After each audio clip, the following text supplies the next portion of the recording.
So this book, The Art of Impossible by Stephen Kotler, just might change your life.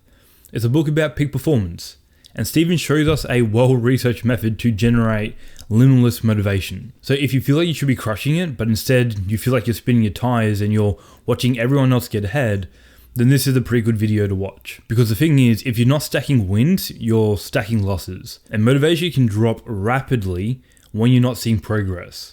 You start to feel lost, your confidence drops, and you begin to take less risks, which leads to further inaction. Small losses without small wins can compound into big losses, and it feels like you're stuck in this downward spiral. And that's where the art of impossible comes in. Because if you want to do the impossible, you need to know about the impossible stack, as Stephen will call it. And there are 4 phases to the stack. There's motivation, learning, creativity, and flow. But today we're only going to talk about motivation, because motivation is so misunderstood it should be illegal. And the thing is, for most of you, motivation is the missing piece. Because if you can get motivation right, everything else is taken care of. And look, I know what it feels like to have ambition, but also little direction. It can be the most frustrating thing in the world. I constantly competed with feelings of stagnation at university, and I always felt like I could be doing more. It honestly felt like I was flying a plane through thick fog without a clear destination in mind. And my hope is that by the end of the video, you'll be able to see that isn't actually such a bad thing. Because I know that this alone for a lot of people would be enough to tank their motivation completely. But it wasn't enough for me, because I had the impossible stack on my side even before I knew about it. So today I want to show you how it all works. But before we can stack the components of the impossible stack, you need to get familiar with what they actually are. Part 1, the impossible stack. Being blunt and direct is kind of my style, so let's be blunt and direct. You were lied to about motivation. People always tell you that you don't need motivation, you need discipline and consistency. You have to brute force your way through whatever it is that you want to do. And this is completely wrong. Because what all of them fail to realize is that discipline and consistency is downstream of motivation. And I know this to be true because I achieved most of the big goals I set out for myself without relying on discipline. I transformed my body from skinny fat to fairly muscular without discipline. I got through my engineering degree with pretty high grades without relying on discipline. I even invented a new technology at my previous engineering job that the company was struggling to do for the better part of a decade, and no one else has done before in the world without ever relying on discipline. Discipline is overrated, and I honestly think you've been sold a lie. And if you struggle with discipline and consistency, it's because you haven't generated enough motivation to start with. Motivation isn't this fleeting feeling that comes and goes that everyone tells you that it is. When most people think and talk about motivation, I think they actually mean inspiration. Psychologists, on the other hand, refer to motivation as a subset of 3 skills: drive, grit, and goals. So let's start with drive. Most people confuse drive for willpower. Willpower is brute forcing your way through the mud, and it looks like intense effort that cannot be sustained. Drive is different. You get through the same mud, but with a lot less effort. There are 2 factors that produce drive. There are external factors and internal factors. So the first mistake that most people make is that they only consider the external factors, the things like money and status, for example. And Stephen Kotler says in the book, external drives are fantastic, but only until we feel safe and secure. Meaning that once we have enough money to pay for food, clothing, shelter, and have a little left over for fun, in US dollars and today's economy, the research shows us this is somewhere around $75,000 a year. The evidence is pretty clear. External factors is only going to get you so far. And you actually see this in the World Happiness Report as well. On average, wealthier countries are happier than poorer countries, but obviously the richest people are not necessarily the happiest. Now, fortunately, you don't have to choose between financial success and happiness.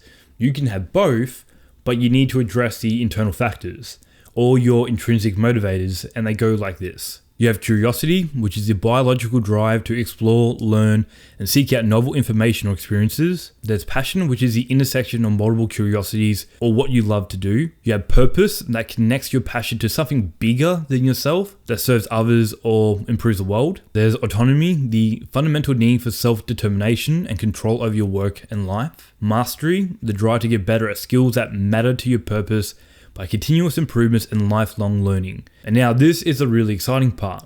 The stack is self-reinforcing. Chasing after mastery unlocks new curiosities and passions which feed into purpose. Autonomy enables mastery, And purpose amplifies the value of autonomy. The stack compounds, resulting in limitless motivation. When I reflect on the big goals I have achieved, it's actually quite easy to see why I didn't need to rely on discipline, because I had these intrinsic motivators stacked. Extreme discipline is always a case of extreme motivation, and you'll absolutely see why. But motivation cannot be sustained if you do not have grit. The sensation of being stuck in the mud, wheel spinning and not getting anywhere, is the single largest drain on motivation that scientists have discovered. Grit is the ability to bunker down for the long haul. And as Angela Duckworth's research shows us, grit is comprised of two skills. Passion, which is maintaining interest over the long term, and perseverance, which is maintaining effort despite failures, adversity, and plateaus. Duckworth states in her book Grit, perseverance and passion for long-term goals is a better predictor of success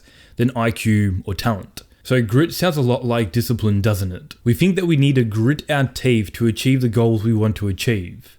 But it doesn't work like that, because you need to stack the intrinsic motivators before you can develop grit. Trying to build grit without the intrinsic motivators is like trying to build a house without a foundation. It's just going to collapse under the weight of itself. Having passion for what you do is needed for both drive and grit. Without purpose, autonomy, and mastery, you won't persevere through life's uncertainty. Fortunately, grit is a skill that we can develop, and we'll talk about this in the next section. Motivation skill number 3, goals. When we fail to set big goals or grow our skill sets, our brains default to autopilot. This is the root cause of mediocrity and wasted talent. That's another quote from The Art of Impossible. If you don't have goals, you're going to value mediocrity. And your New Year's resolutions that you set each year don't count. Because remember, your goals are going to fall flat on their face if you don't produce drive and grit. But without goals, there's nothing to tighten your focus to produce that drive and grit. And so we'll come back to that catch-22 in the next section. For now though, we're focusing on goals. And Kotler proposes a 3-tier goal system. On the first tier, you have a massively transformative purpose. Second tier is hard high goals. And on the third tier is clear goals. So tier 1, your massively transformative purpose, or MTP, is your impossible. And Kotler has 2 definitions for impossible. There's impossible with a capital I, and those are things that has never been done before, period. Like humanity has never done it. And then there's impossible with a little I, which is things you haven't done, but other people have. Your MTP is going to be this big goal that will inspire you for decades, but we need to be careful with this. Simon Sinek argues that winning gold at the Olympics, for example, is not your purpose. Many Olympians who win gold end up falling into a post-Olympic depression. In an instant, meaning and purpose were stripped away, and this downward spiral ensues. So think about your MTP as the mission statement for a business. Your MTP is a mission statement for your life.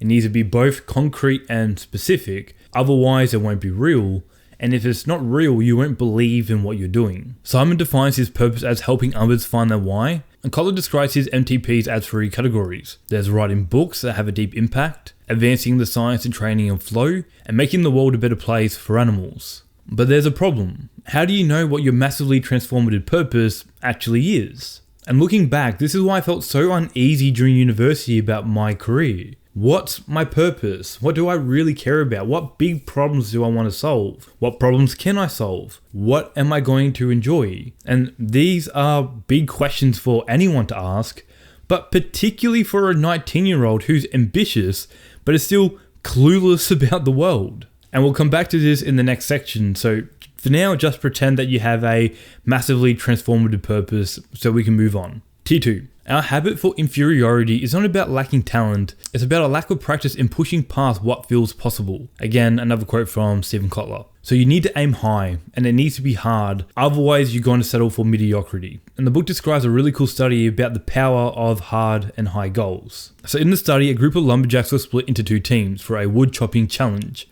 One team was told work smart and fast, but no pressure, and honestly, just do your best. While the other team was given a challenging quota to achieve. And every time, the team with the quota performed way better. Hard goals are a secret weapon for peak performance. Goals frame the mind. Big goals recruit more mental resources for attention and focus. The brain is then able to predict how much energy is needed to achieve this thing. But there is a catch. Hard high goals only do their magic after the intrinsic motivators are stacked. So think about your hard high goals as the milestones that you have to achieve in between where you are now and the impossible things that you want to achieve. Personally, becoming an engineer, improving my body, and inventing this technology at my previous job were examples of hard and high goals. For Kotler, writing The Art of Impossible would be a hard, high goal, and you can clearly see how it's aligned to his massively transformative purpose and how it stacks his intrinsic motivators. Tier 3.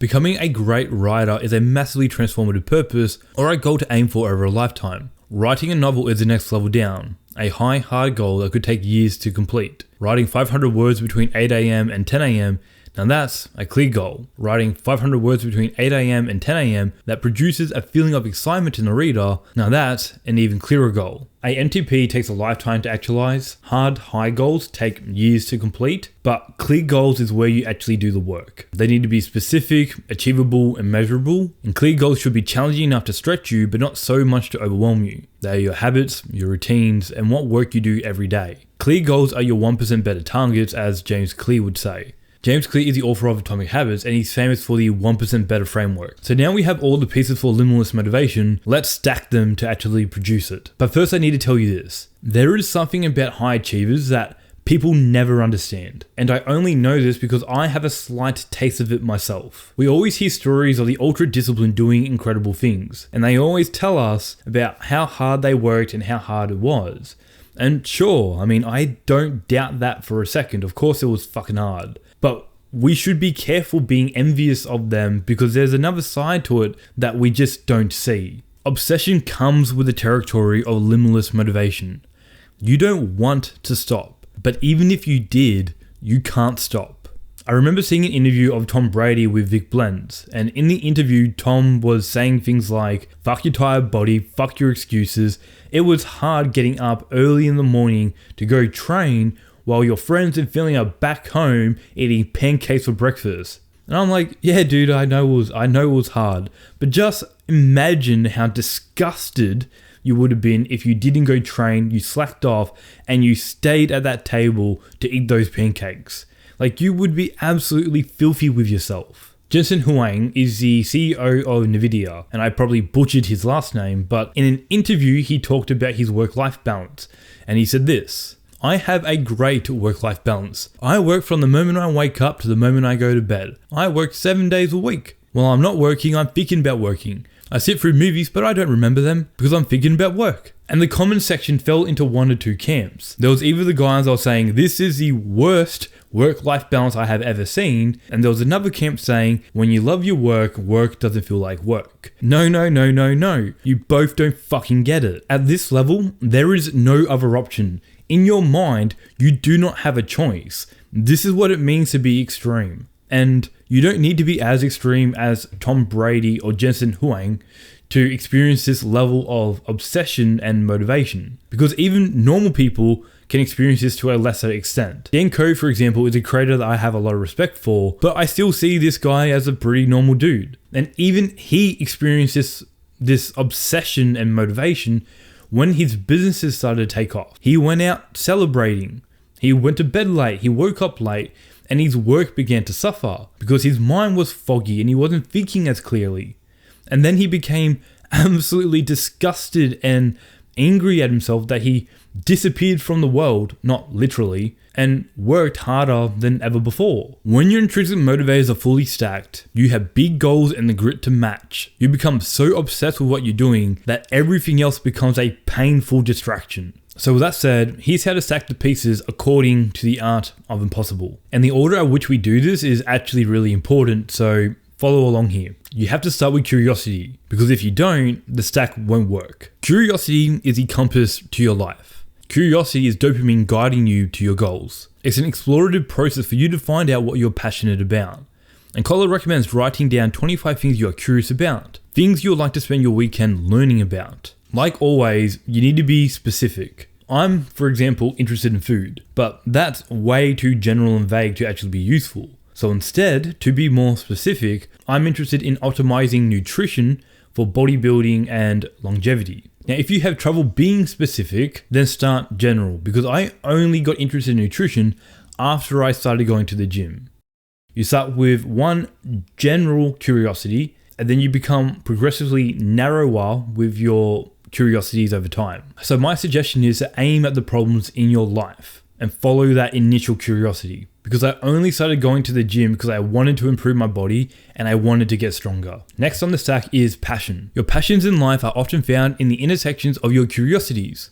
By stacking curiosity on curiosity, you increase drive, but not effort. Chemical engineering was a passion at university because it intersected my interest in chemistry, math, philosophy, economics, and business. And you won't hear anyone else talk about chemical engineering this way. It's something actually unique to me. I became really interested in chemical engineering because in my mind, it was the only discipline that solely focused on transformations. Chemical engineering is all about taking raw materials through a process to produce useful products. After working 2 very different engineering jobs, I realized it wasn't the technical engineering work that interests me, but instead it was a high-level transformative process and implementation that I cared a lot about. As I worked on this YouTube channel, writing became a huge passion because it intersects nearly all of my interests, with the goal being a transformation of the reader, or in this case, you, the viewer. Because I honestly care more about impact than anything else. It's the whole reason why I'm doing this. My point is, passion isn't cultivated overnight, and you're sure as hell not going to find it on a piece of paper. It needs to be lived and it needs to be experienced. You need to follow your curiosity, look for how they intersect, and then play in those intersections. The map to your passions become clearer the more you experiment. The more you can experiment across curiosities during your 20s, the quicker you reveal your true passions. I'm going to go on a rant here, and I could talk about this for a while, but for the sake of being brief, this is where so many young people in their late teens and early 20s fuck up. The biggest mistake they make is that they commit to a narrowly defined goal before they actually understand what they want to do. And then they spend the better part of the next 10 years pursuing that narrow defined goal that was just plucked out of the air basically. And one day they realize that, maybe engineering isn't for me. Maybe I want to build my own thing on the internet. And I'm not saying explicitly that I wasted all my time. I don't believe that I did. I think going through my engineering degree and going through the jobs that I went through were valuable experiences that helped shape who I am today. But it would be far better to experiment more early, fail fast, so you can work out what exactly is your perfect match fit. And once you have that, you can go all fucking in on it and you'll save so much time. Unfortunately, the experimental process is pretty easy to follow. Start with self-education of a problem you're interested in. Build a project to solve the problem. See if curiosity is maintained, because if it isn't maintained, then you continue experimenting with solutions until you find something that sticks. And then you have your perfect match fit. You'll know when you're truly passionate about something because you are unable to pull away from it, and you definitely can't stop talking about it. And next up, we have purpose. So purpose is the trickiest in the stack, mostly because it's abstract in nature, and the language we use around purpose is quite misleading. People usually talk about purpose like it's just some type of selfish enterprise. It's not. Your purpose isn't about you. Your purpose is for other people. Your purpose exists to shift your attention from the internal to the external. Purpose prevents self-rumination, which decreases depression and anxiety. A decrease in negative emotions increases drive and grit. Now you have something that makes your suffering worthwhile. To find your NTP, Collar recommends writing 15 of the big problems in the world that you would love to see solved. Look for the intersections these problems have with your passions. While I think this exercise is a useful exercise to do intellectually, I honestly don't think you're going to find your purpose on a piece of paper. I actually don't think you find your purpose. I think you painstakingly create it and then you justify it later. Simon Sinek says that his purpose is to help others find their why, but he only says that after he experienced extreme burnout and solved the problem for himself. And then noticing the difference in Simon, his friends asked him, "Bro, can you help us out?" And he did. And after helping them, he received this full neurochemical stack that results in limitless motivation. There would be so many other things that would light up Simon's brain in the same way if he took the time to create it, to experience it.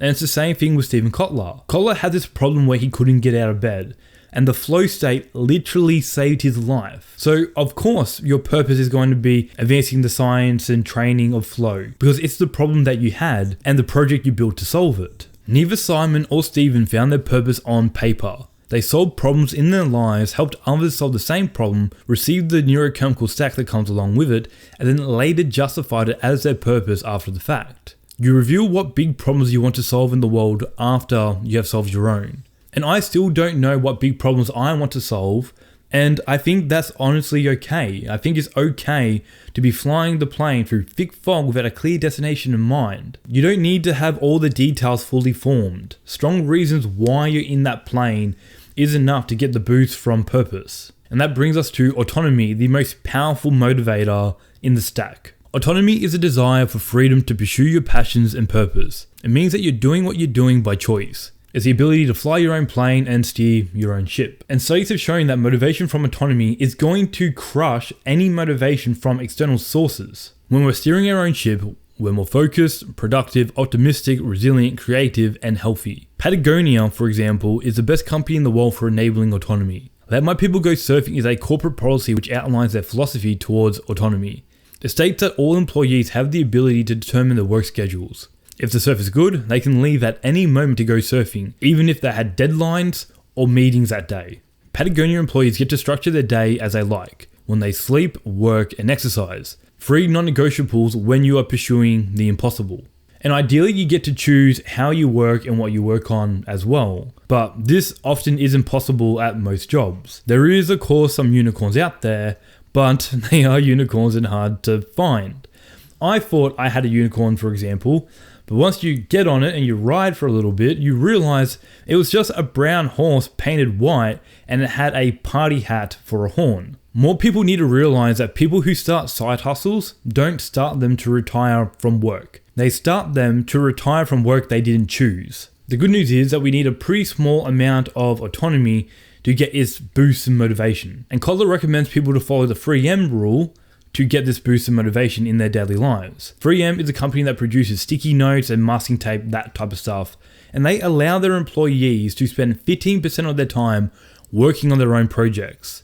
That's enough to get a boost from autonomy. This means you should schedule 15% of your time to build your own project that is in alignment with your passions and your purpose. That's 5 hours per week or 1 hour per day.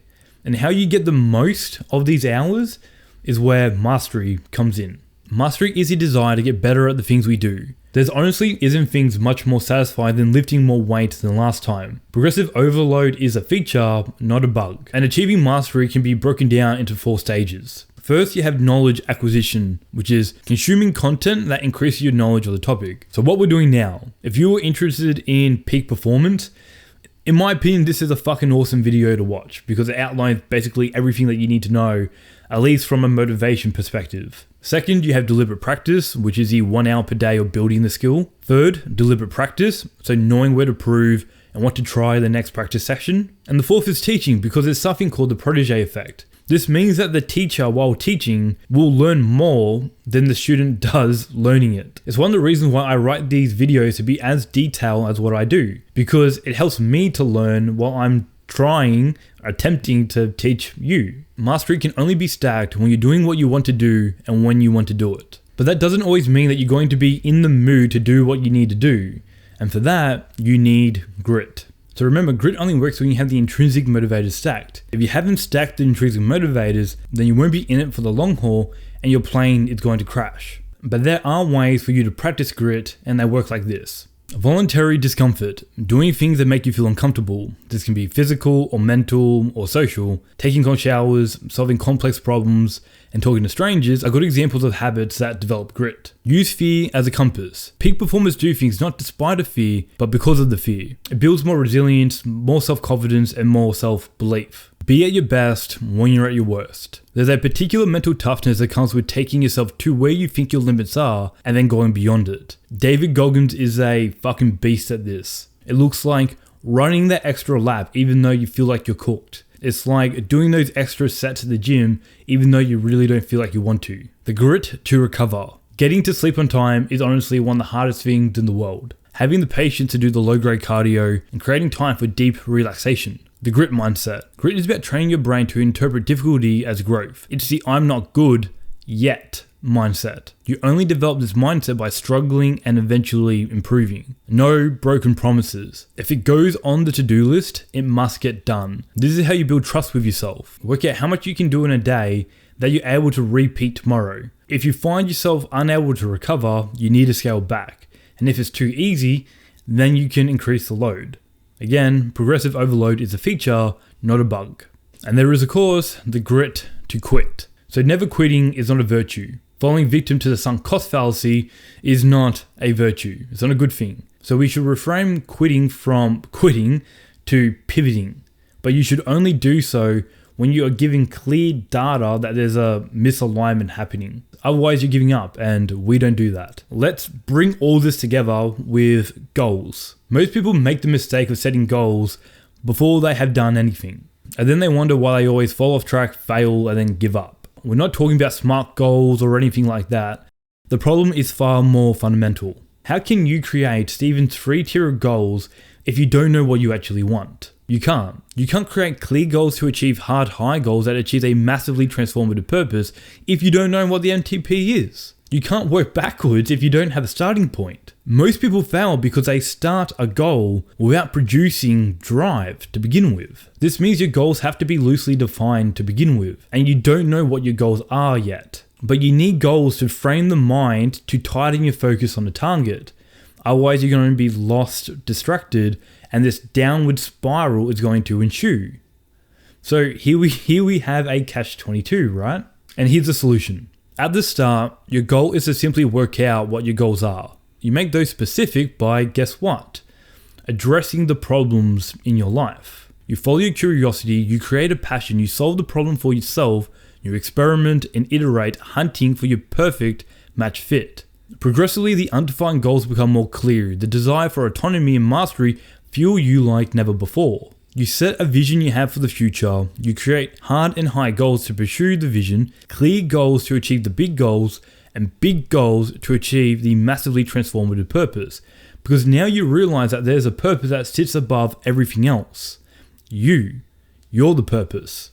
The through line that connects all these projects is you. Your purpose is to reach your full potential. Only when you max out your potential can you maximize the impact you have. You can only bench your true maximum when you reached your genetic ceiling, and you have no idea how high that ceiling can be. Curiosity first, passion second, project third, autonomy fourth, mastery fifth. Clear goals to build the project, projects to build the vision, grit to stay in the game, and that is the impossible stack to produce limitless motivation for the infinite game.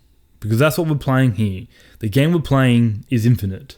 And since you got to hear in the video, bro, I appreciate you a whole lot. There's been a lot of information and content in this video, which I find satisfying, I really do.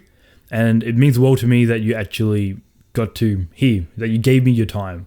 And yeah, thank you. It'll be probably a good time for you to put down the phone and, go do something. But if you wanted to watch another of my videos, the next thing you need to know is how to learn more effectively. And thankfully, Leonardo da Vinci actually shows us a method, and you can watch that video right there. Again, thank you so much for being here, and I'll see you in the next video.